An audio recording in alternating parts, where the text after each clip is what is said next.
Hello, everybody, and welcome to another episode of Family Reflections. This afternoon, I'm on the line with my mom and sister. It's a family affair today. um, Unfortunately, the subject matter is a little intense. It's a little heavy, and we're going to try our best not to make it feel as heavy as it is on your end. But we do think that it is something that we should touch on. It's something that we should discuss. This afternoon, we're discussing sexual assault in the Caribbean. It's a real thing. It's something that people seem to not really want to talk about. I just want to open the floor for my mom and sister to tell you a little bit about themselves, a little bit about their background. And pastor's wife and a mother. And topic we are dealing with this afternoon is one I think that you need to feel comfortable with because it's actually happening to some of us, and we should be able to deal with it in an open manner so that we can get help when we need that kind of help or assistance. All right, and Nadia? Okay, I'm Nadia. I'm happy to be here with you this afternoon. I'm a social worker and a nurse by profession. So I'm hoping that I can provide with some information that will make us all more aware of what it is that we are dealing with when we have sexual assault and how we can assist more efficiently when we meet victims of sexual assault. Right, absolutely. And before we hop into anything, I just want to give a quick definition of sexual assault. Right here on the web on Wikipedia, it tells us that sexual assault is an act in which a person intentionally sexually touches another person without that person's consent, or coerces or physically forces a person to engage in a sexual act against their will. It is a form of sexual violence which includes rape, groping, child sexual abuse, or the torture of the person in a sexual manner. And as I said, guys, I know this is a heavy discussion. It's a heavy topic, and I'm not going to pretend that we're going to be able to cover the entire scope on this episode.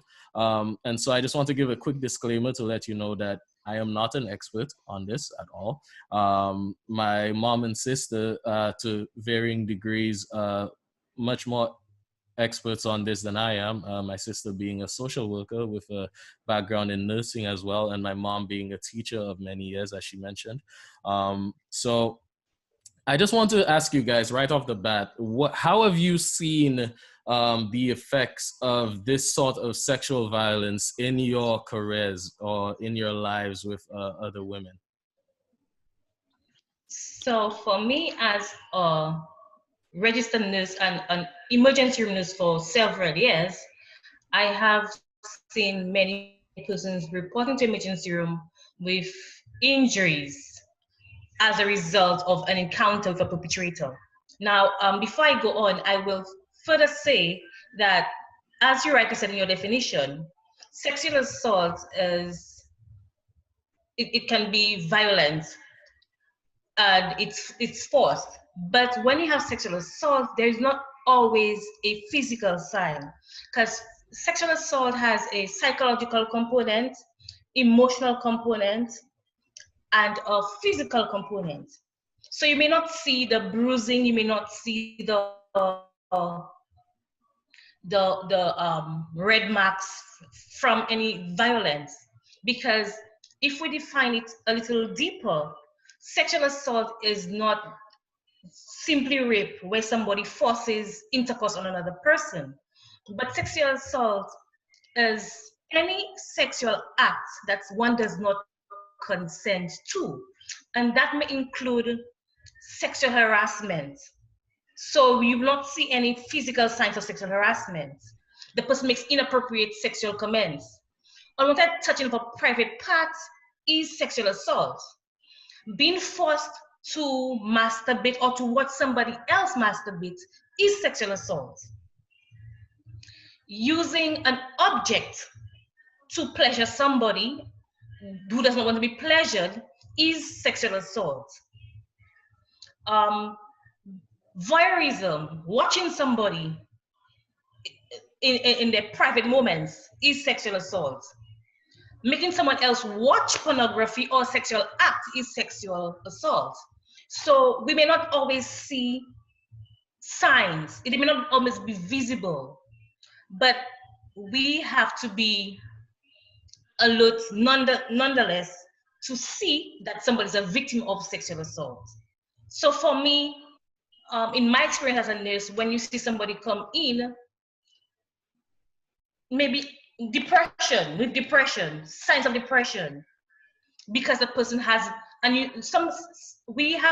sexual assault is not just one event, it may be a series of events. It may not happen just one time. It may be a child living with it over years. So over the years, that child's psychological and emotional aspect of their being is being eroded. So when we're looking at sexual assault, we're looking at a very complex dynamic. There's not always a black and white, plain or straight situation. Right. And I think there's a lot to unpack there as well.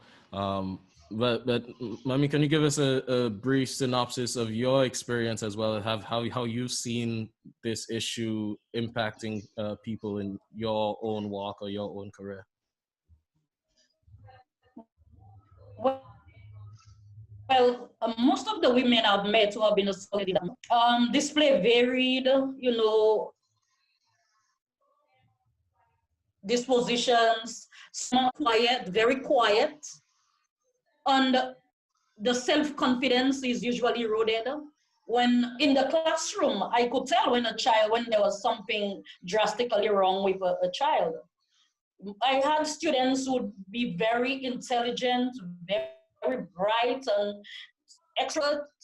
And then all of a sudden, you'd see that child change to be a very quiet, an introvert, a very, as Nadia said a while ago, depressed person. That switching personality, that psychological aspect of things will tell you that this personality, something has happened to invade that person's private space. Anytime you penetrate that person's private space, then that individual, it's like an onslaught, war on that person's personality. And that's why I've always said that those persons who exercise those vices don't know how deep the victims are destroyed by those acts. You actually destroy the person's personality, the person's joy, the person, it's an attack on the personality. So there is always a change, and not for the better. It's always for the worst when someone goes through that kind of experience. And, you know, that's very sad in and of itself, and it makes me wonder why is it that society tends to shy away from talking about this? Why is it that society, and I do want to acknowledge that in recent years that is slowly beginning to change, especially in the United States with the advent of the Me Too movement. A lot of people are being brought to justice, but why do you think that, especially in the Caribbean, we still don't really, it's still sort of a hush-hush sort of thing? Okay, well, we have to look at some facts. With sexual assault, sexual abuse, those perpetrators are commonly known to their victims or the offenders. The majority of the offenders are male and they are known to their victims. And usually those are planned acts. And it's because the perpetrator wants to feel a sense of power and control. So when we look at why not, we have to look at full circle and every dynamic within that circle. So let's look at it as a pie or a pizza, and we take each slice of it. So you have the victim. The perpetrator is exercising power and control over that victim. So that victim now feels dominated and intimidated. So they're stifled. You have the perpetrator commonly, not always. We have females who are perpetrators as well. Let's not be fooled. But that male figure, so let's give that scenario to a young girl at her parents' house. the perpetrator is an influential person in society, her father. So her mom is a housewife and she is dependent on his support for her household. She is stifled because she thinks of what she will lose if she gives him up. The daughter is submissive to her father and she's at his house. He has, by virtue of him being her father, he already has authority over her. We look at his role in society as an influential person. Maybe he's a businessman and he has many employees. So if an employee says him, I might lose my job. Now, let's remember he has control, he has influence, he has power. He may have that intimidating persona that no one dare speak against him. Even the police, he may have friends in the force. We just be hypothetical. So you see, everybody in that circle thinks of what they are going to lose if they speak against, let's say, John Doe. So people are not ready to risk losing for you. So instead they make excuses. The mom may say that is not true. Well, the daughter may be shy to even say it in the first place. She may hold it just because it's her father. The mother, because of her fear of losing, will not speak up. Those he has power, control, of authority over will not want to speak because he can exercise his power over them. So we have to look at what everybody in that network suffers to lose by reporting and standing up against. All right. So basically, everyone is acting in their own self-interest, right? Right. And then everybody's acting in a self-preservation mode. And then the victim is left to fend for his or herself. Right. So basically, from what you're saying, the victim is not only being silenced by society, but it's like an onion, right? There's levels of silence, and I guess that's why you find that sexual abuse and sexual assault are some of the most underreported and under-prosecuted forms of criminal attack, right? Right. And then you have persons who during an encounter may have been under the influence of drugs or alcohol. They themselves, that's why it was able to happen. They were vulnerable, so they don't want to report it because, they will seem, you don't know what you were saying, you were drunk. And then there's pride, the individual pride, that I don't want anybody to know that this happened to me. How will people look at me after that? I'm damaged goods. So there's also a component of the victim wanting to keep their pride together, depending on the age. So while you were saying that, I just thought of something interesting, right? Because while you mentioned that somebody being drunk or under the influence might be a reason why they might be discredited, what about an abuser, a criminal, a sexual criminal who does a violent act while under the influence? Is that an excuse for that person? How is that situation handled when, let's imagine a situation where a man is drunk and does something with a young girl who is underage? What happens to that man? Well, that's off the record, but in my opinion, you would follow the same consequences as if you were sober, because we would have to be responsible adults to know that we don't let a habit get us to that stage where we're not coherent and we're not in our right frame of mind, that we do things that we don't know of. So because if it goes to the extent that you have no self-control, then that's a bad place that you're putting yourself.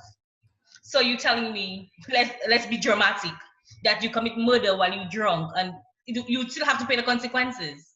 So it says to us as individuals that we have to be in control of, we have to exercise self-control, that we don't put ourselves in situations that we are vulnerable to doing acts that are against other persons that we have no recollection of.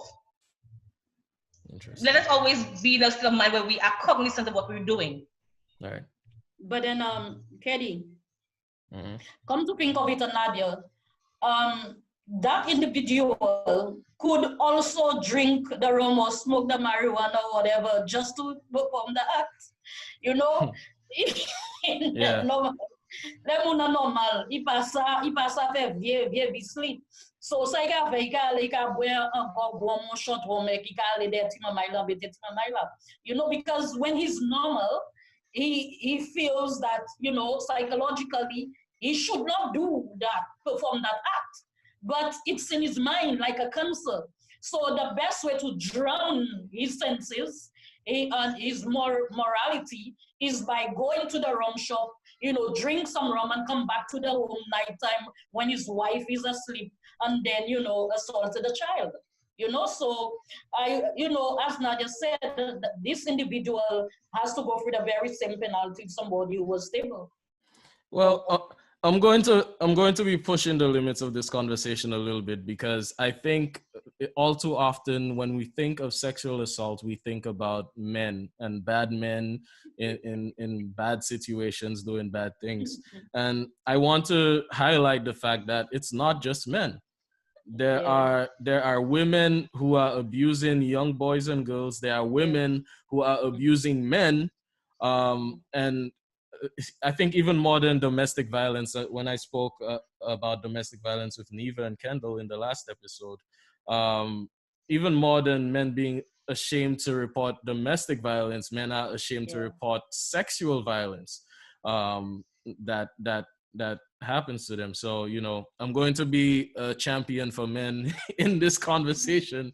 And I want to call out the fact that, you know, it's not just men who are the perpetrators of these crimes, you know?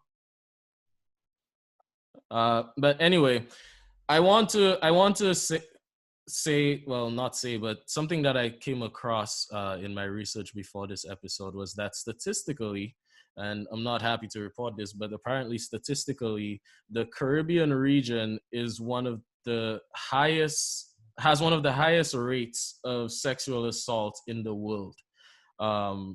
Caribbean nations tend to have the highest rates of sexual assault. So I think it's very telling that we shy away from talking about it, yet we have some of the highest rates of that crime. Why do you think there's a parallel between those two things? Can you repeat the question, Kedi? So I said that statistically, the Caribbean region has some of the highest reported rates of rape in the world, apparently. And I think it's interesting that you have a region where the culture is to not talk about that kind of thing, yet it's apparently running rampant in the region. So do you think there's a parallel between it not being talked about and it being prevalent? But that's exactly the case. See, when I found act, when I found by movie, I am doing something wrong, and I always escape. There is always a way of escape. Then naturally, I will always continue to practice it. There is always that thing called rangement, as Nadia said previously. Mm-hmm. You commit the act, and then the child's parents or the little boy's parents go to seek for legal advice, and in some cases you hear, you know, they settle the case because the mother needed money, the mother is poor, the mother wants money, so the mother sacrifices the child, let me put it that way, and they go and they take a little $5,000, $2,000, ekpo job ti male wes like I live through whole life as a young child, as an adult, until that individual dies. That's a demon affects that child until he actually don't casket. But that child's whole life was compromised for just $5,000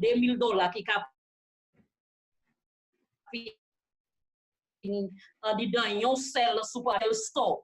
I mean, we have, you know, people in the Caribbean, it's like we behave like we are always in need, and we don't understand the value of a life, the emotional value of a life, the physical value of a life. So we commit crimes, we do stuff, and we always want to escape. We don't want to fix ourselves, but we want a way of escape. And that's why we buy our way through. especially those who are educated, influential, and those who have money.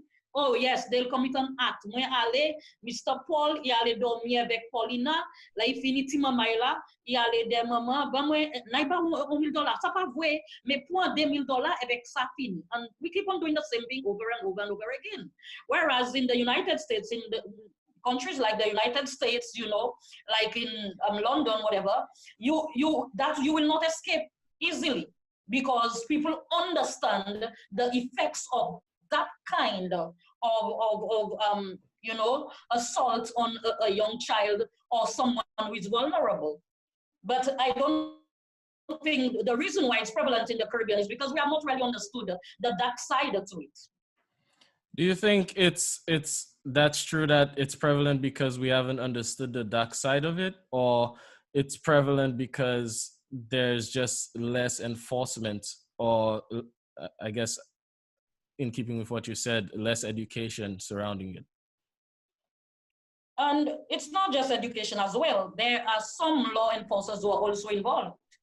You know, True. so you never get anywhere. True. The person who has to protect you sometimes, they are the ones who, you know, destroy you. So you never know what's actually going on. It's everywhere, you know. So these are some of the issues that we face. Yeah. And, you know, do you think it's also because it's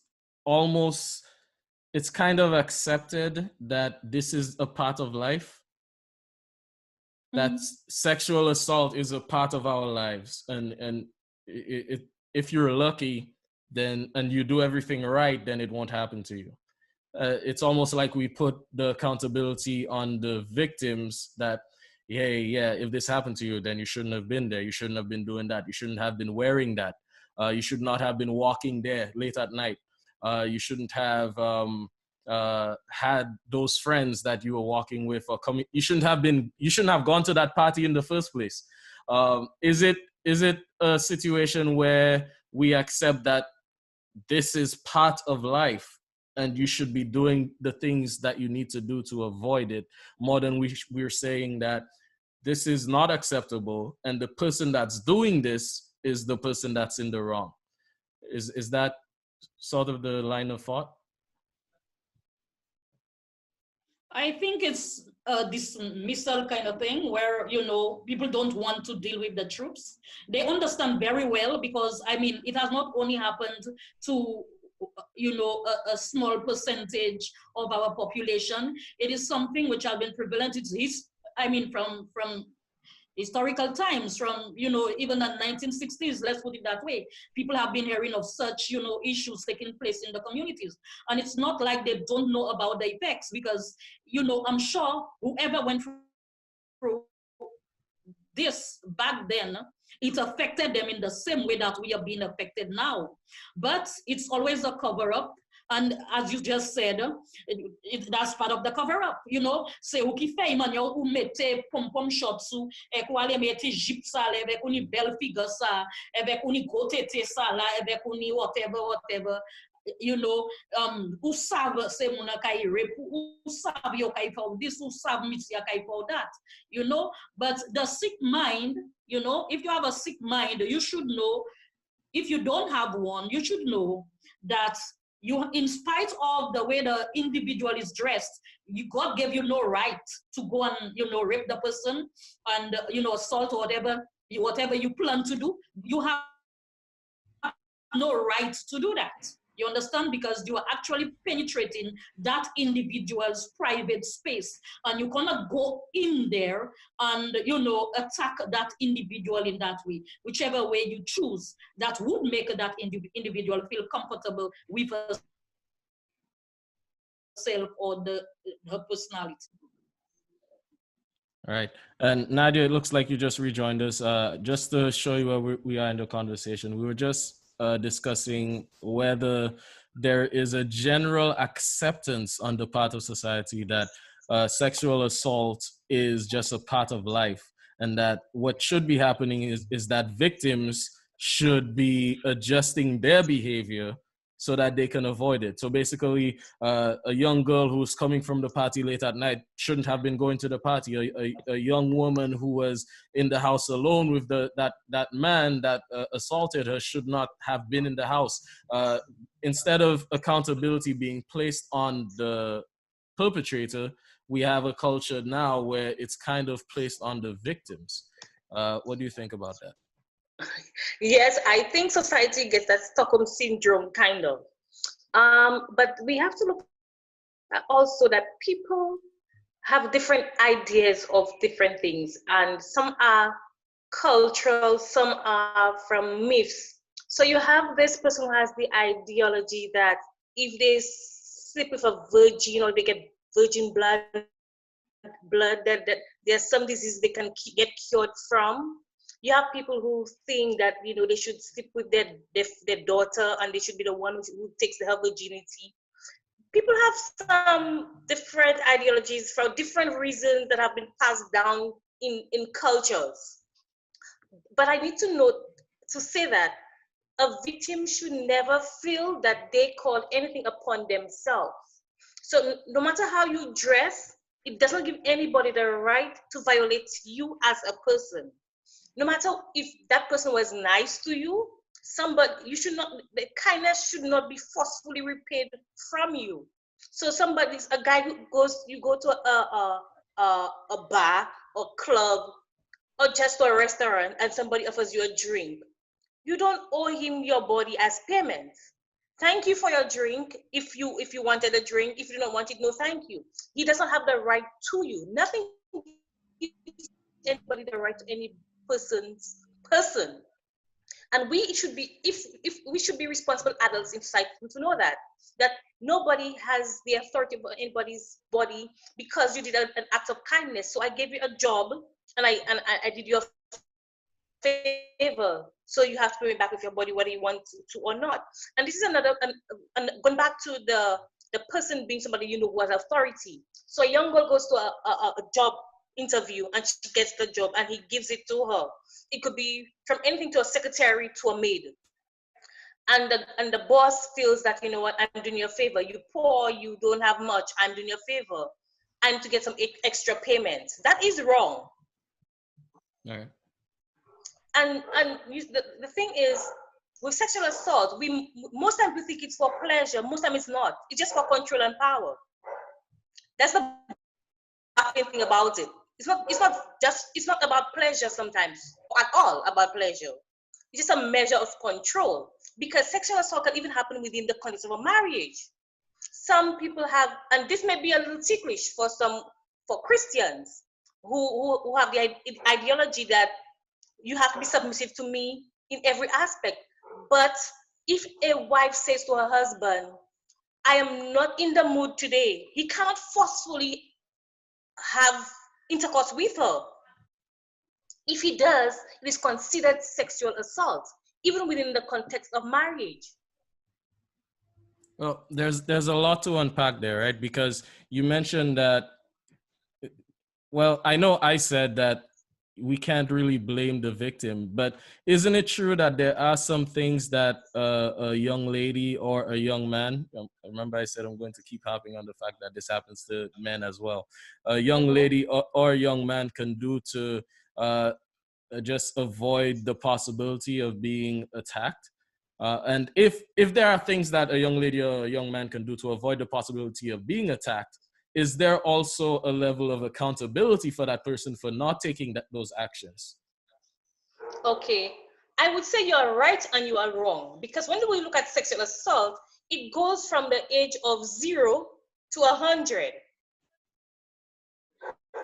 We're saying that it's also against somebody you cannot speak or consent. So we have little children who are being sexually assaulted every day. It may not be with intercourse, but people may be using objects. Yeah, but I want to point out that my question was directly towards I'm getting to yeah. it. I'm getting to it. So I'm saying what you're referring to is the middle of the spectrum. So I would say yes, that a young woman, I just said that to qualify that in the bracket of sexual assault victims, we have those who cannot help vigilance. But there is that small group who can be vigilant about what they do and how they act. So yes, if I notice this man is looking at me a certain way, I can avoid him totally. I can tell my mom that when I pass, this man gives me this a look. He says these things to me. He does that to me. Yes, those we have those. Well, they're not victims yet, but who are possible victims who can avoid it. So if you see, we say men are visual, and maybe that's why people say the way you dress is you were the one who caused it, because by nature men are visual, and if they see, they like to see. So Women yes, are visual too. I just want to mention that. yes, but men to the extreme of being visual. So yes, I agree. But then that's why that notion that you look for the way you dress.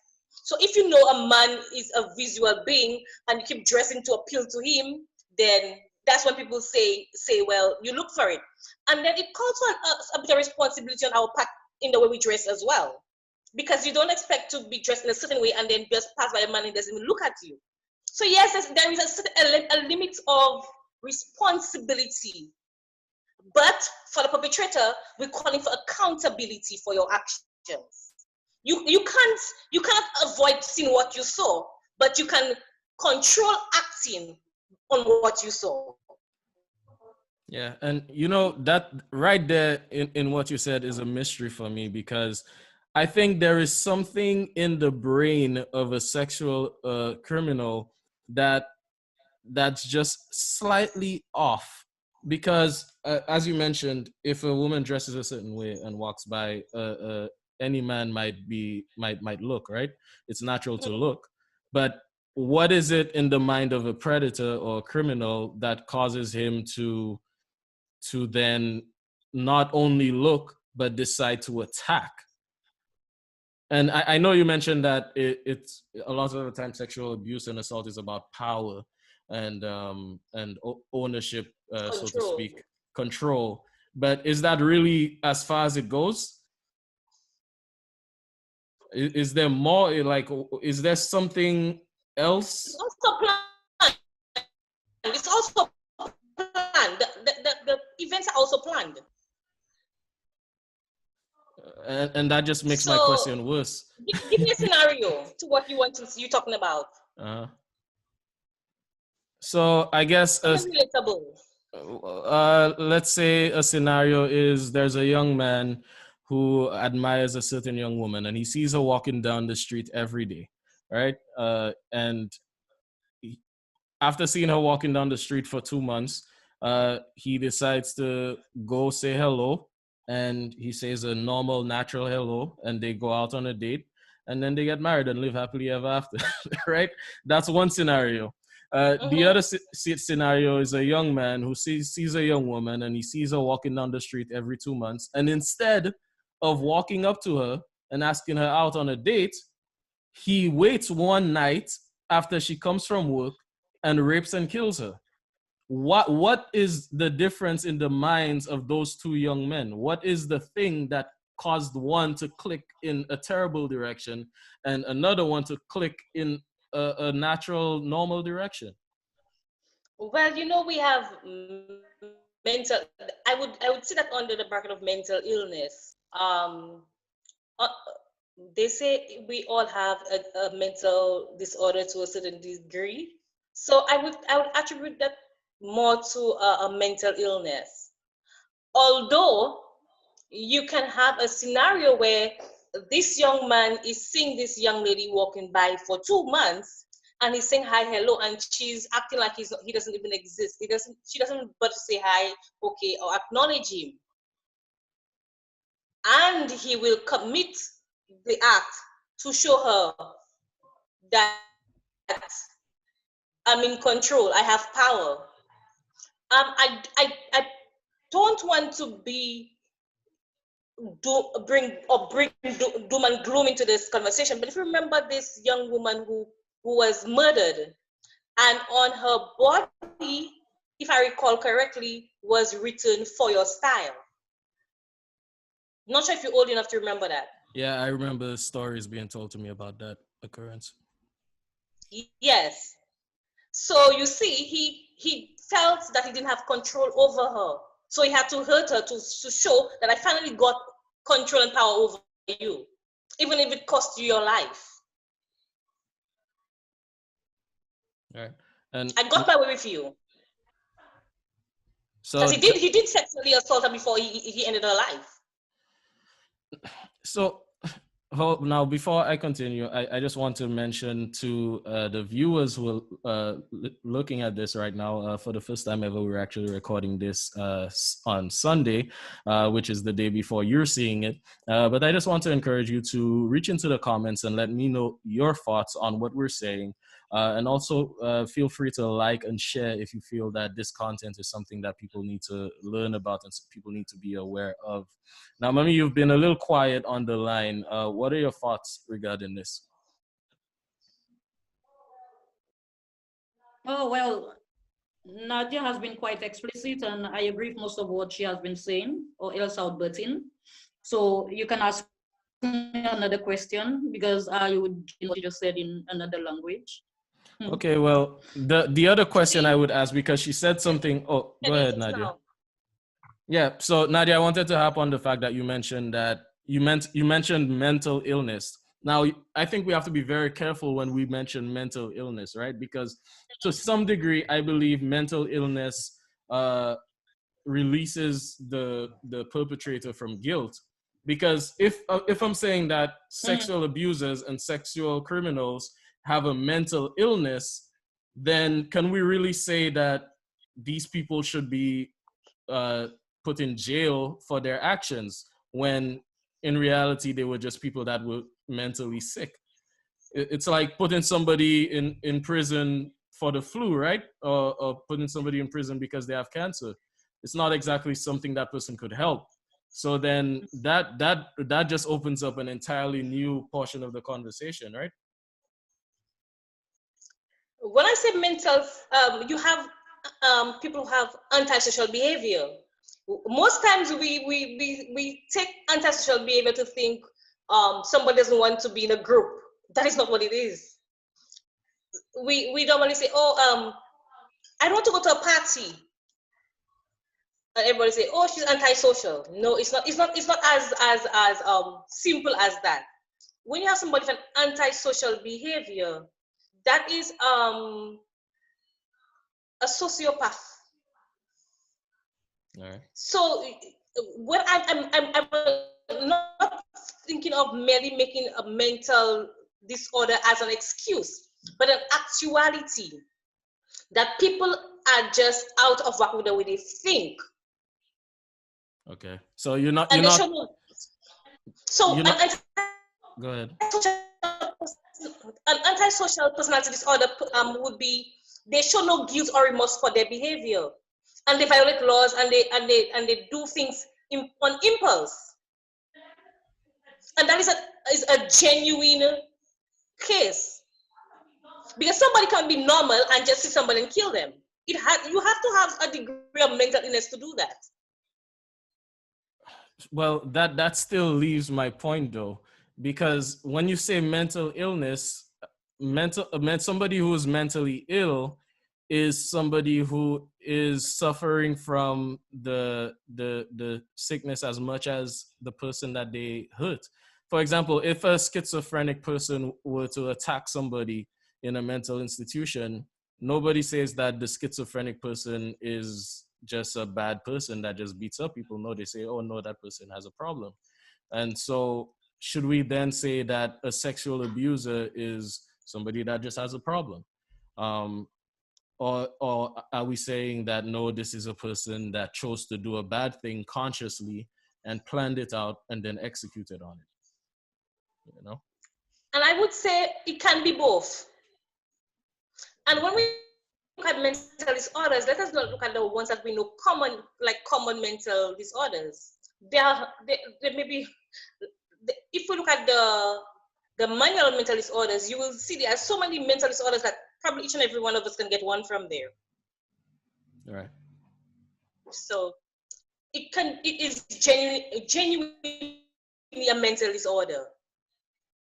It's an excuse for the behavior, because people, we all function fine, but we all have a degree of mental illness. But it is a factor. So basically, having the mental illness does not prevent you from actually being responsible or accountable for the decision that you made, is what you're saying, right? Agreed. Agreed. Yes. Right. Okay. That one is a heavy one for me because it kind of grays the lines a little bit. Um, I don't know. That Well, one is remember I said there are people who do it for various reasons. There are those who want to just because a myth says if you have sex with a virgin, then you'll be cured. There are those who believe for superstition and other practices that they need virgin blood for X, Y, and Z. We have all of those kinds of things. How true, what extent of truth there is to them, I cannot validate. But we have different reasons why people commit those acts. right. And some have nothing to do with mental illness, and some do. Now, this next question I want to direct directly to my mom here. Um, there's a running question on whether someone who is an abuser is always an abuser, or is there some level of redemption possible for sexual abusers? Like if someone, let's imagine a situation where a man molests a young child, or he molested a young child, and he went to prison, he served his time, and he comes out of prison. Is he forever in the eyes of society forever a child abuser, or is there a path for him back to normalcy, or some sort of normalcy or forgiveness from the child and society? Or is this something that once you do it, there's no going back, you're done for life?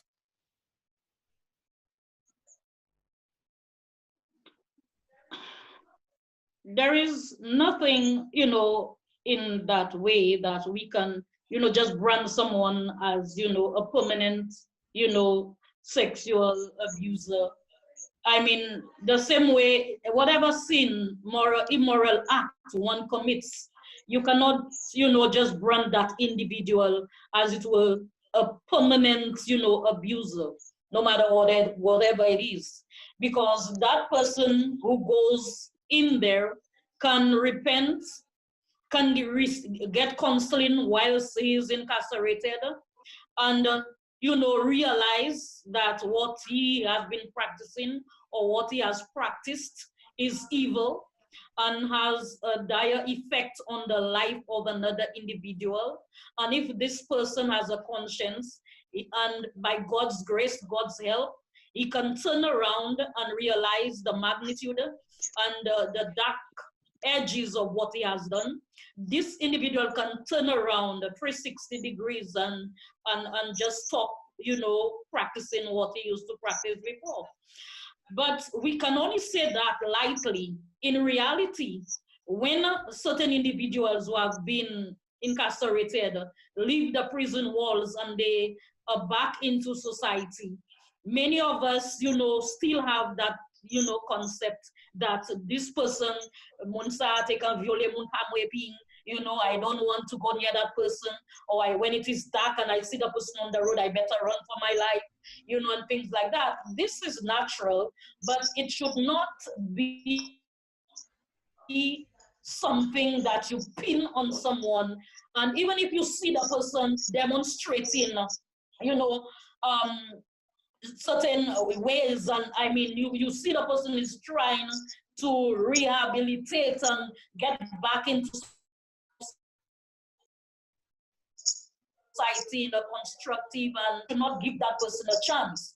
But again, I would say you still have to be careful, because there are some individuals, they tell you, well, Les moi aller la jol, moi habitué aller la jol, ça me te fait aller bay la pour moi still ka vivre pour moi aller encore. You know, so you have to be careful, but at the same time you have to give peace a chance. You have to give someone a chance.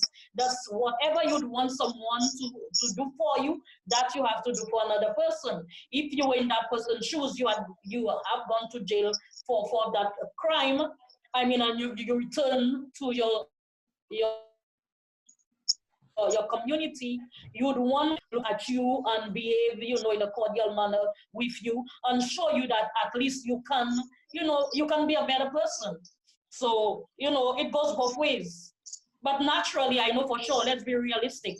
People will not just embrace the individual, especially if that person raped and killed somebody. They will not just embrace you and leave you in the house with their daughter. I would not do it myself, you know, unless I know that you are sound again and you have repented and you are rebuilding, you know, yourself, you know, your character. Yeah, well, I think even from what you just said, there's a lot of nuance there because it's difficult to determine when a person is actually rehabilitated. And even when the person is rehabilitated, you don't know if they will have a relapse of some sort. You don't know if, because basically the same mental illness that I was just discussing with Nadia, is there any real evidence that prison time fixes that? Do we have evidence that even therapy really changes a sexual offender?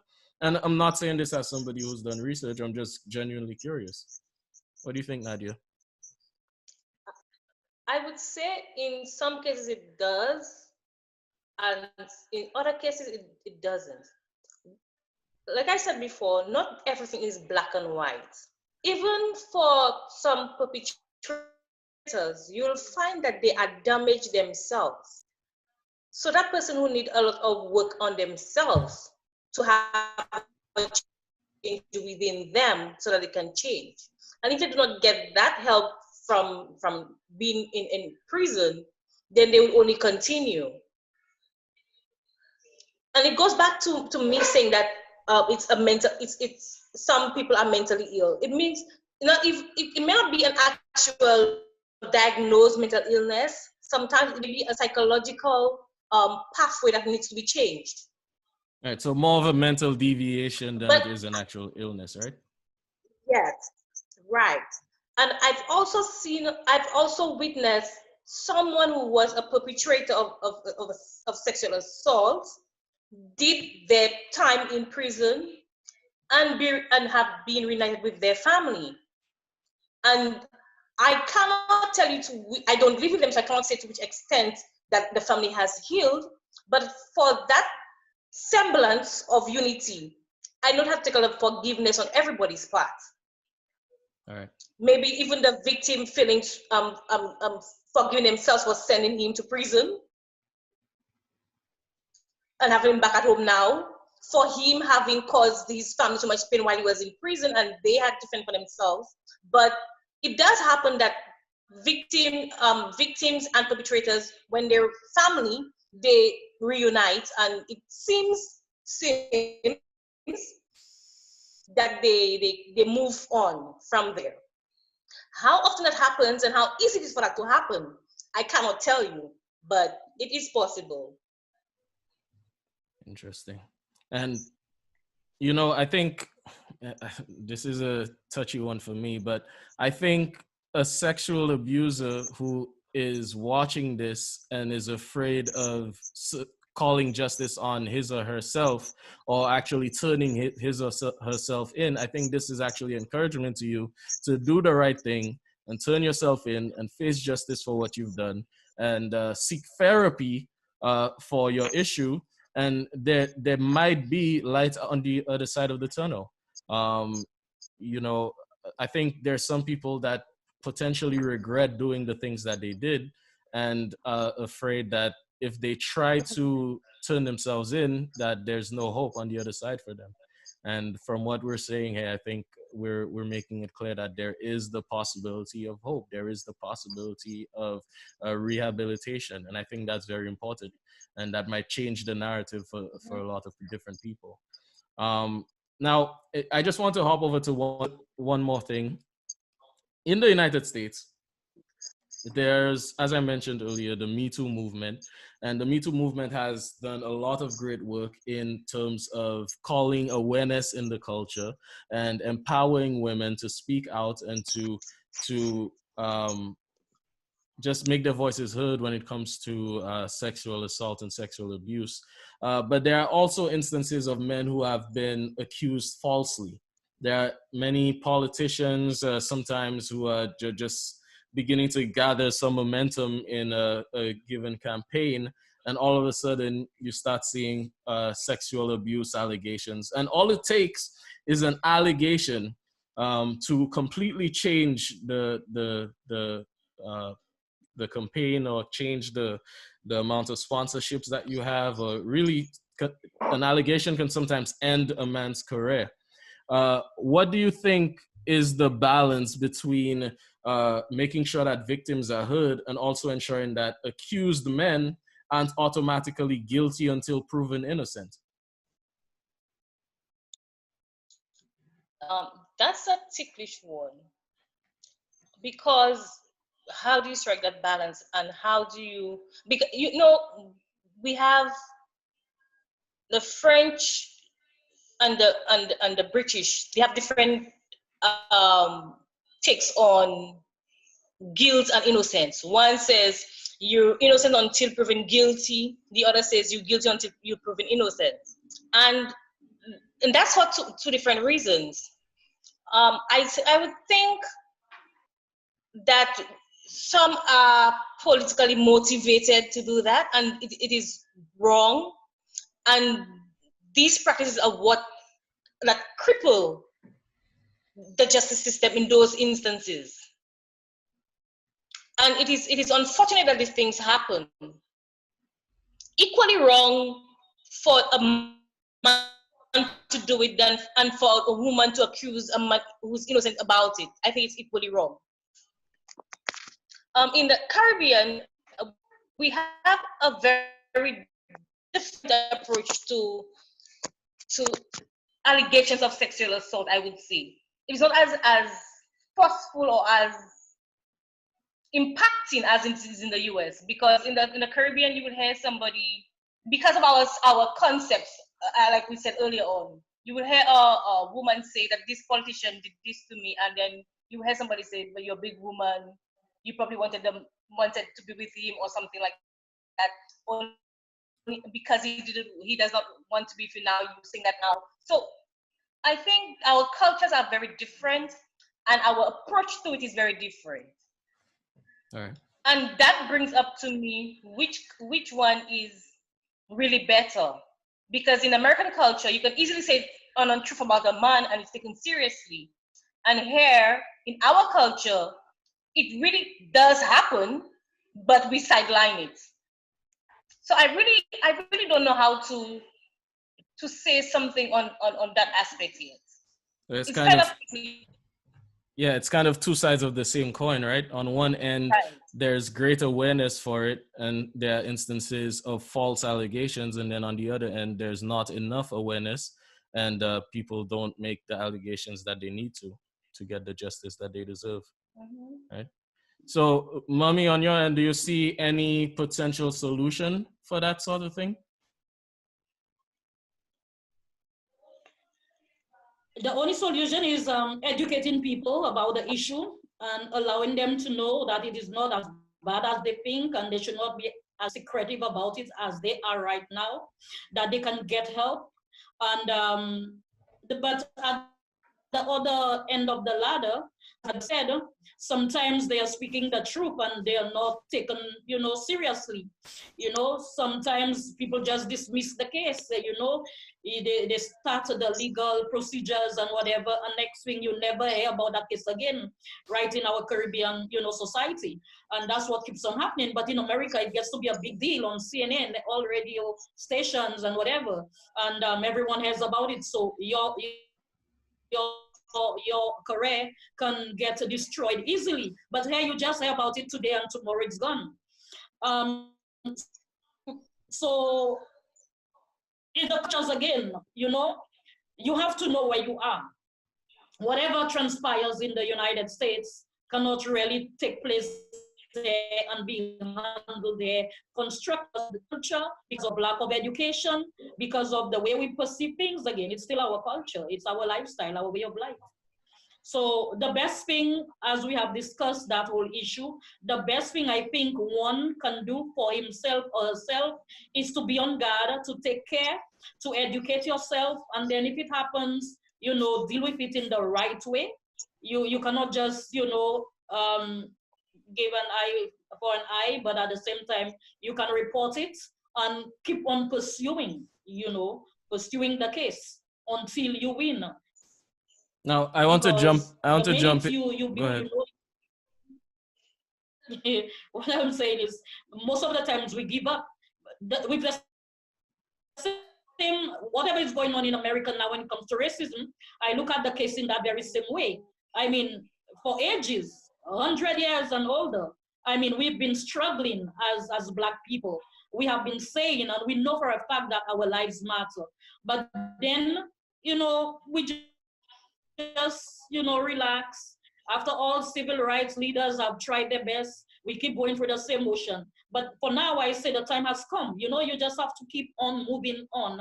You have to keep on believing in yourself, and you have to believe in the fact that one day things will change, So we just cannot give up. Although the cultures are different, they are dealt with, the issues are dealt with differently, but we have to believe when things happen to us, we have to believe that, something good can come out of it and pursue it. Right. And I agree with that, but I just wanted to point out, because at the beginning of your statement there, you mentioned that we have to let victims know that it's not so bad. Just because of the nature of the discussion. I said it's not so. It is not, because people make you feel that if you report, if right, you go to right. the legal, officers, whoever, and you report it, it's a bad thing because you're telling them about what happened to you, and people will look at you as it would damage good. As Nadia said, you will not be able, you'll not get a good man to marry you because you have been raped, you have been abused. You understand? So we have to let them know. It is, that's what I wanted to say, that it is not that bad. As a beautiful young woman, if you have been raped, I don't think that can prevent a man, a decent man, from marrying you. If they understand that it's not your fault, it is, you are the victim, you understand? So that's what I really meant. It's not that bad. Don't allow people to make you feel that it is bad. So you should just keep the skeleton in the closet. No, don't do that. Right. Deal with it. I want to interject here on that note. I want victims to always remember that it is not their fault, it's not something they called on themselves. But I also want anybody who has been a victim to get the necessary help. You may think that you're okay, and you may be operating on autopilot mode, going through your day like you're a normal person. But there will be a time, and there will come a time when it will all come tumbling down. There are people who for years have been able to function normally and to seem perfect. But at a time, for example, this person who maybe as a child was molested, and they went through school, performed well, excelled, got married, never divulged to their spouse that they were a victim of abuse. You'll find that at a time in their marriage that issues will come up that will remind them of the incidents, whether it be in intimacy or anything else, and then they will start acting out. And the spouse, not knowing from where this is coming, may misinterpret the actions Right. and react, and it will be disastrous. Whereas if the spouse knew and saw the signs, or the display, would know where it's coming from, and be a support. So you find people who've had those these past, their relationships crumble because they do not seek help, the necessary help. They keep things away from their partners, and there comes a time where some things just manifest, and neither one knows how to deal with it, and then the marriage or relationship crumbles. This is not a hypothetical thing. These are things that actually happen. So I advise a victim that even before you want to go into a relationship, whether it be dating, whether it be for marriage, whether it be for just living together, find the help for yourself first before you bring it over to your relationship with your partner. If not, it will blow up one day, and it may not be for the best. Absolutely. And I think that point is also a point that can be expanded a little bit, because I think the same thing applies to many other issues that people deal with in relationships. You have to ensure that you deal with your emotional issues, deal with the emotional baggage that everyone uh, uh, everyone encounters issues in life and issues along the way of their life journey that they need to deal with, or else these things are brought into your intimate relationships and may actually destroy it with time if not addressed. Um, Now, unfortunately, we are at the end of our time. In fact, we're actually over our time. And I want to just give both of you opportunity to just express how you think changes can be made either with our education system or with our culture that can stem the tide or change the narrative around sexual abuse, sexual assault in the Caribbean. I would say that with the generations changing, that individuals are becoming more vocal. They are more aware that they have a voice. But I would want us to be more encouraging, more supporting. I like victims to know that you can find somebody to speak to. You go to the hospital, find a doctor.